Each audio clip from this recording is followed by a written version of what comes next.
Now, the Federal High Court in Abuja has found separatist leader Nnamdi Kanu guilty of terrorism and other charges following a decade-long legal case full of drama. The judge, Justice James Omotosho, held that the prosecution was able to establish the ingredients of the charge against him. In his ruling, he said he was satisfied that Kanu had made a series of broadcasts to incite violence and killings as part of his campaign for a separate state in southeast Nigeria, known as Biafra. Kanu was convicted on all 7 charges he faced. As well as terrorism, they included treason and involvement with an outlawed movement. Omotosho, in his ruling, sentenced the leader of the proscribed indigenous people of Biafra to life imprisonment. Omotosho declined the prosecutor's request for a death penalty, saying he must, and I quote, temper justice with mercy, end quote. And this is despite Kanu's reported arrogance and lack of remorse. Well, joining us on the show to discuss the outcome of Kanu's journey to jail and its implications for peace in the Southeast is Maxwell Okpara, lawyer for convicted Nnamdi Kanu. Good morning, sir, and welcome to the program today. Good morning, Vimbai. Good morning, Ayo. Good morning, Dr. Bati. It's my pleasure to be here once again. Good morning. Well, Maxwell, well, we all know the details of what transpired so far in the Nnamdi Kanu case. As his counsel, although he had dismissed all his lawyers and said he would defend himself, now, a day after, what's your take? What do you think? And what will you recommend as the way forward? Of course, he can go on appeal, but the prosecutors can also cross-appeal. But what's your position on all that has transpired? Well, I want to start by commending the people of Southeast, the Igbo people, for listening to us yesterday. We are calling inside the court, calling from courts, chatting that nobody should take laws into their hand because 80%, if not 90% of the people of Southeast, the Igbos, they are with Nnamdi Kanu. They know that Nnamdi Kanu is not a criminal, is not a terrorist. I want to commend them. That one is on that. Then secondly, Dr. Bat, you said that you know all that transpired yesterday. I beg to disagree. You don't know all that transpired yesterday because what you people, just like Vimbai commended the judiciary for allowing to stream the judgment live. Now you ask yourself, what stopped the judiciary from streaming the trial live so that people will understand what happened? But that one is a different ballgame. Just a moment. Just a moment. I didn't say that I know what transpired. I was not in the court. When did I say I know all that transpired yesterday? Okay. I just asked you to react to what happened yesterday. I didn't say so. Okay, sorry. Yeah. Okay, sorry. I was not in open court. Sorry, I would have known. I withdraw it. Yeah. Okay, sorry. Okay, sir. Sorry, sir. Now, I also want to join, I want to call all well-meaning Nigerians to join hands into this matter so that the Court of Appeal will set aside this judgment. Doctor, but I want to tell you that as at yesterday, when the judgment was given, there in America, where our delegates were facing the U.S. Congress, one of the congressmen now raised this issue. He narrated the kind of injustice Nnamdi Kanu have suffered in the hands of Nigeria, as if the man is a Nigerian. So most of the times when you are talking, these people get information more than you. Let me just start by saying that Nnamdi Kanu has suffered the highest injustice any other person can suffer in the whole world, here in Nigeria, in his own country. One, he was enjoying his bail. Government, the prosecutor, who is prosecuting him, went to his house in Afaruku, unprovoked, and they killed 38 persons and left with 13 corpses as we speak. As we are talking about, as a result of that, he lost the parents. Now, that, as if that one is not enough, Nnamdi Kanu ran away and deposed affidavits from Israel. My Lord, I'm in Israel. Look at the circumstances that made me to run away. The affidavits who have it is in the court file. Please, if my Lord can guarantee my security, I will come back to face my trial. While that one was on, he was unlawfully brought back to Nigeria here. And the United Nations, through their special rapporteur, gave a decision saying that Nnamdi Kanu never is not a terrorist, Nnamdi Kanu never jumped bail, that as a matter of urgency, that Nigeria should release Nnamdi Kanu. They refused that judgment. Federal High Court in Umuahia look at all the whole matters we filed, and they said that Nnamdi Kanu should be released, and that federal government should pay Nnamdi Kanu 50 billion naira as we speak to you. As we speak to you, the federal government has not complied with that judgment. The same thing applied to Enugu High Court and what have you. I'm not talking about that of Kenya. Coming back to Nigeria here, we continue with the trial. Then Court of Appeal unanimously discharged Nnamdi Kanu, and they said that no court should try Nnamdi Kanu. Federal government refused to comply with that order, and they kept Nnamdi Kanu unlawfully for 9 days before they now file what they call a motion for stay in a criminal matter, the first in history. Now, when they file the motion for stay, the matter gets to Supreme Court. Supreme Court, in looking at all these things, Supreme Court made an decision. One, that Nnamdi Kanu never jumped bail. The court ought not have revoked his bail. And they condemned the attitude of military, sending Operation Python dams in his house and massacred many people there. All right. And they directed the Federal High Court, let me finish, let me make this submission, and they referred the matter back to Federal High Court to continue with the trial, with the intention that the matter will continue with the Honorable Justice Binta Nyako's court. So when we get there, Binta Nyako now recused himself. The matter now get back to Justice Omotosho.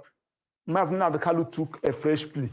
That plea Nnamdi Kanu took before Justice Binta Nyako is no longer effective. He now took a plea, a fresh plea in a fresh court, starting de novo. Okay. Now that was where the issue of repealed law comes in. Okay. Okay. All right, thank you very much for breaking it down for us this morning. Now, you said as part of your statement that a significant number of people in the Southeast are sympathetic at best to the plight of Nnamdi Kanu. Now, in the interest of public peace, yes, and in the interest of national security, how should this matter be managed, pending when the next decision, whether to appeal or not, will be taken by Nnamdi Kanu? I say this because I believe that at the end of the day, what we want is to ensure that we don't further incite people to aggression or to violence, and that we are able to have some peace in the Southeast. Also, I'd like you to comment on the situation of the sit-at-home order. In terms of that regard, would you ask that people return, or we are hopeful that we will see an end to this Monday sit-at-home order in the Southeast? Well, I want to start by saying that the issue of sit-at-home, some people took advantage of Nnamdi Kanu's incommunicado and be issuing unnecessary order. When this issue started, Nnamdi Kanu personally sent me to Europe to go and talk to Simon Ekpa that he should stop this sit-at-home. I think either in this studio or in another studio, where we also issue that whatever thing that you are doing, Nnamdi Kanu is not a party to it. Lucky enough, one day, the DSSS allowed Nnamdi Kanu to speak from the court. Nnamdi Kanu also made it very clear to everybody. That one is on that. Now, back to your question. The best way to handle this thing is for Court of Appeal to set aside this most embarrassing judgment aside and allow Nnamdi Kanu to continue with his agitation. And let federal government now call him. My brother, why are you agitating? So that, one, because yesterday, in the judgment, we are comparing Nnamdi Kanu's agitation with Boko Haram. Somebody that told you that, look at what I am fighting for. Look at what I'm fighting for. Instead of you to call the person, what is the problem? How do we feel that we can resolve this thing? I'll tell you, this is what gave rise to this agitation. This is what gave rise to this agitation. Then you address it. The agitation will just die naturally. Now, why the judgment yesterday is because Nnamdi Kanu is an Igbo. Yes, it's because Nnamdi Kanu is an Igbo. You can't do it to any other tribe in Nigeria. No, Maxwell. I want to prove it. Yes, Maxwell? I want to prove it. Yes. I want to prove it. No, I want to just say, wait, hold on. I want to say that it's important that we're able to not incite any form of aggression based on this assertion. So if, except you're able to prove beyond reasonable doubt, please don't make such assertions. We won't want to entertain that on the show, please. I think it's important that if you would make such an assertion, okay, you have to be able to... I withdraw it. Thank you. I withdraw it. Thank you. I withdraw it. Oh, all now, right. But people... Okay, I'll let you land. Please, go ahead, Mr. Opara. Go ahead. So what the point... the best way to handle this matter as it stands now is for Court of Appeal to look at all the whole matters we file, which Nnamdi Kanu also file stay of proceedings. Say, my Lord, please, these issues I took to Court of Appeal, they are fundamental issues. Please allow Court of Appeal to give directives on how to go about it. So, and the judgment was given. So now that the matters are in Court of Appeal, let Court of Appeal look at all these matters. Okay. We file affidavit of urgency. We look at all these matters and to see whether this judgment was delivered predicated on law or on an anger, on personal hatred. I think one of the sort of biggest elements that came out yesterday was, the absence of a defense. I think many people were anticipating beyond the justice and the court, the Nigerians were anticipating the defense, controverting evidence. And I'll just pick some of the evidence, for example, that was read out yesterday. This is as goes by the CTC. He said, the defendant said, I am telling you people to go into the bush, and wherever you see a military convoy, you attack them. Wherever you see a police convoy, attack them. They are human beings and they also bleed. Any person with a police uniform or any army uniform is an enemy of the people, end quote. So some of these things were things we would have wanted to hear addressed. As counsels were, shall I say, reassigned to become consultants, but you were in the web. Can you give us insight into why we couldn't get a defense for, some of these statements that many people are hearing and are concerned about the nature of this type of language from somebody who's so influential that people listen to, that people will obey orders from? Very good question, Mr. Vimbai. When you people started the introduction of the program, I was following it up. You made mention of a final written address. And Dr. Abad, thank God that Dr. Abad is also a good in this field because I have been benefiting from his submissions and legal analysis. Now, defense is not compulsory that you will call a witness. It's not compulsory. Defense has to do with cross-examination.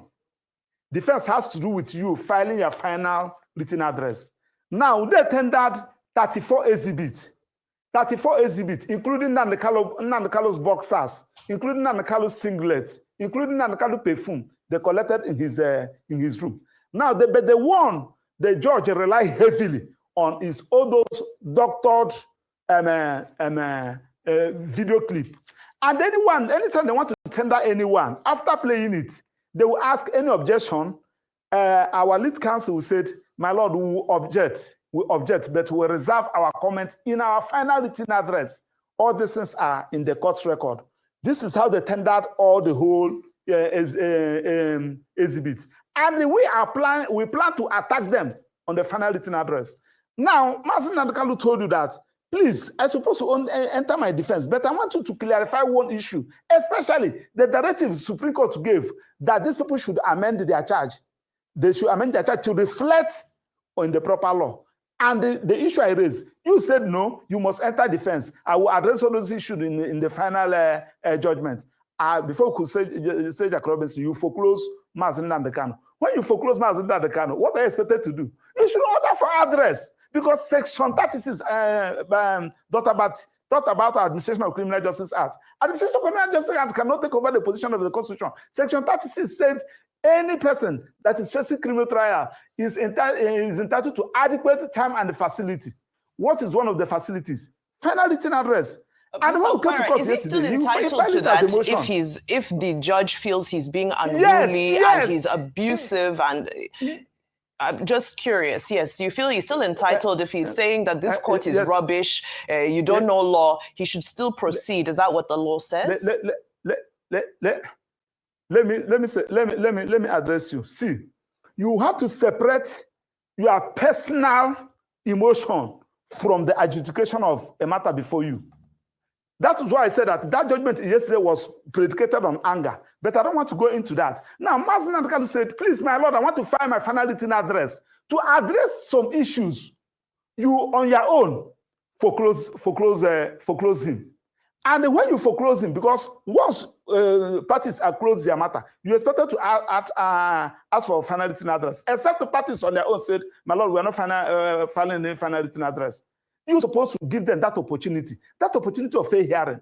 Let him file his final written address. You are not saying that you have used his motion he filed earlier as his final written address. Does that motion address all those doctored video clip that you accepted?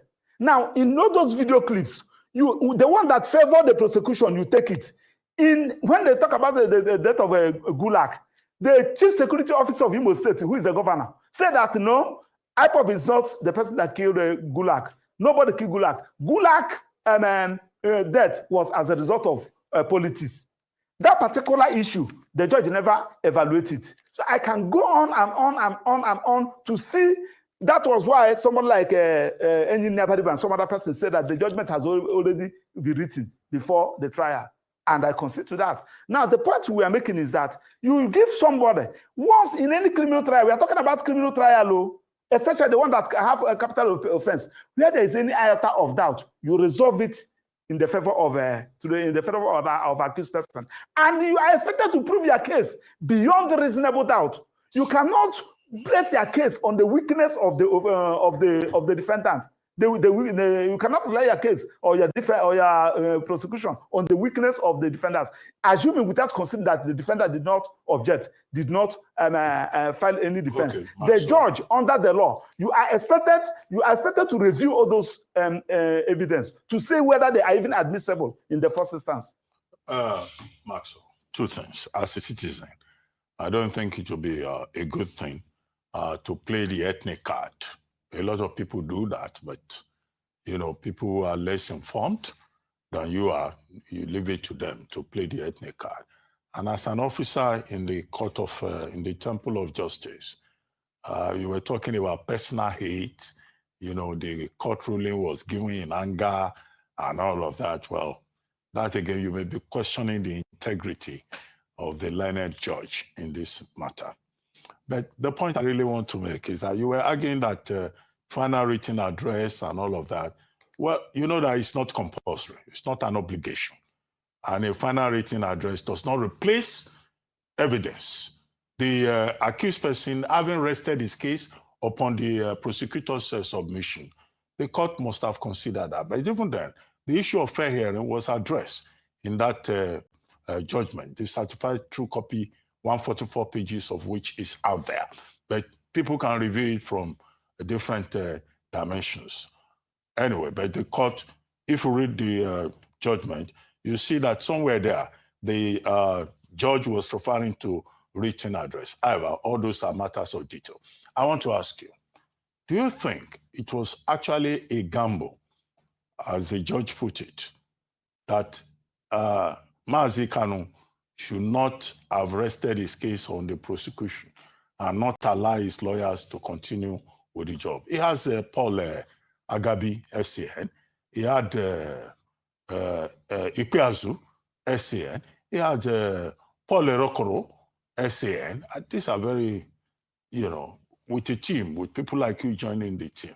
And yet he sacked his lawyers without a proper understanding of the technicalities of that environment.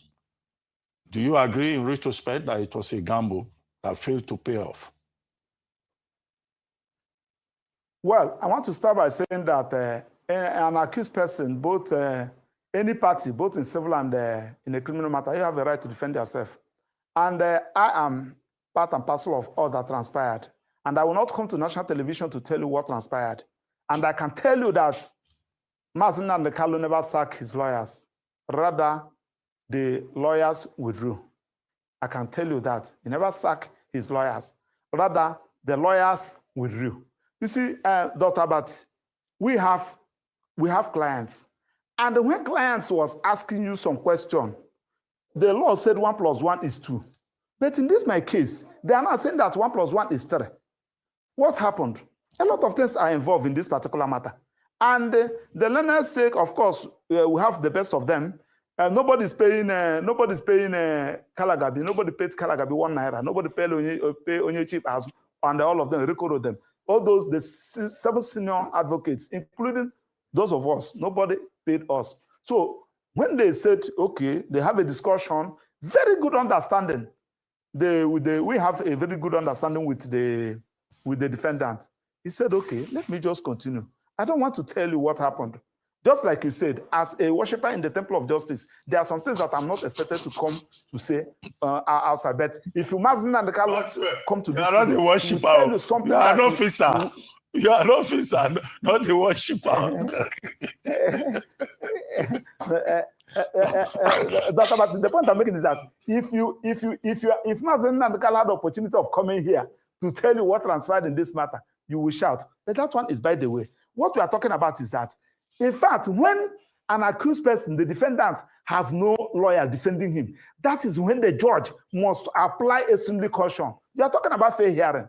I use final written address as an instance. Somebody filed a motion, and you say you are asking, you saw him in court shouting on top of his voice, "My lord, who asked you? Who tell you what law you do? On what law basis are you saying that I should not find my final written address?" My lord should have allowed him to find that final written address. Maybe that final written address would have addressed all these issues, because final written address is a part of the defense. So shutting him out and foreclosing with final written address, and they rely on all those laws, all those exhibits, which he was telling you during the trial that, my lord, I will address all these exhibits and tell you the reason why you cannot admit it. Because under the law, if a judge admits inadmissible evidence in the judgment, you can expunge it. You can expunge all those exhibits. The judge would have just given Mazen the opportunity, especially when he was raising in the court. My lord, don't read this judgment. Allow me to find my final written address. What is the rush? Because justice rush, justice crash. Okay, what is the rush that you cannot say, okay, Maxwell, I'm giving you 2 weeks for you to file your final written address? Maxwell, I know you are trying very hard to vitiate the judgment, but the best arena for this will be the Court of Appeal. Not of course, really we are filing by Monday or Tuesday. Aha, that's it. Right. Thank you very much, Maxwell.